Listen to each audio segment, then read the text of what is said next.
Have you ever been in a situation where any one thing in your life that's not going well colors all other interactions and relationships, and you just have a series of bad days?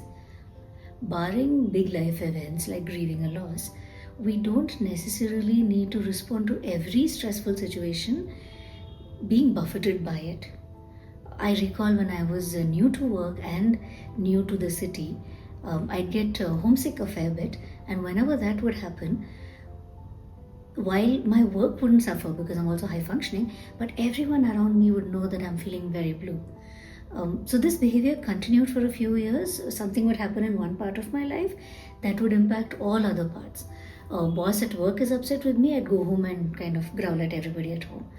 Then I came across the idea of compartmentalisation, and that was like a light being shone into a dark room.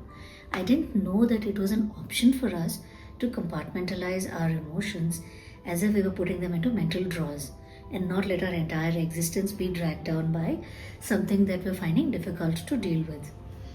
So the term compartmentalization was coined, I'm told, by Sigmund Freud. And he meant for it to be seen as a maladaptive coping mechanism where somebody goes through a very bad experience in life and then they sort of lock that entire thing away in a mental drawer and never look back at it. And that affects other parts of their life, but they act like if I can't see it, it's not there.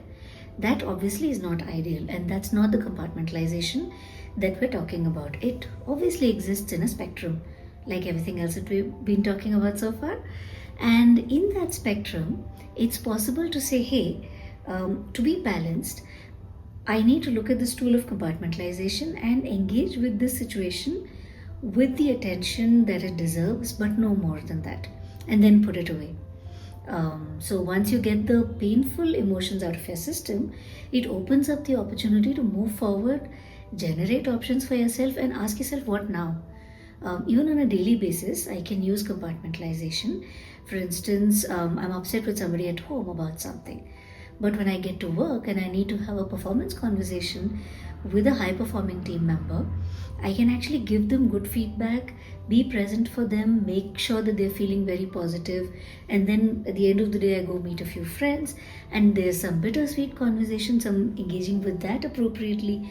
And finally, when I'm driving back home, to then say, that was an unpleasant conversation at home. How can I deal with that, right? But up until that point, I've put it away to deal with it later.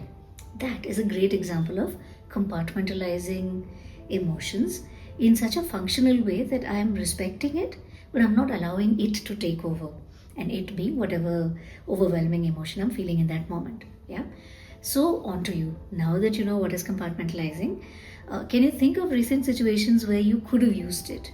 And where in current circumstances do you think you can use it?